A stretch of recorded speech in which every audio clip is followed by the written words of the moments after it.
One day, Ryan was doing his mathematics homework.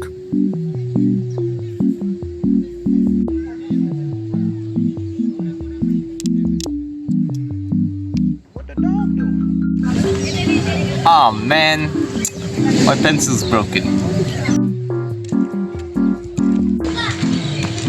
Aryan! What you doing, Aryan? I was doing my work, but my pencil broke. Let me see what pencil you using. Sure.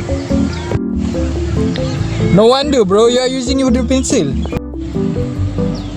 I am drawing graph, bro. So what else am I supposed to use? A pen? No, there is something which is like a pen and a pencil. What is that thing? Here you go. This is a mechanical pencil. What's the difference between this and wooden pencil?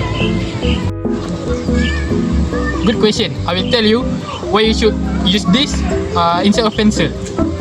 First of all, you don't need to use sharpener for this pencil.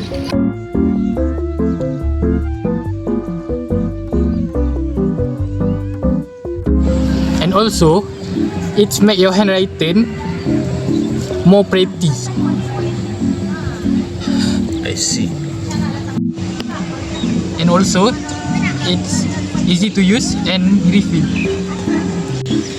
Okay, but what about the price? Huh? Where did you come from? Even though it's more expensive, but the lid is more cheaper than a wooden pencil. Oh, I see. Okay, now the question is, do you guys prefer mechanical pencil or wooden pencil? Tell me what you guys think.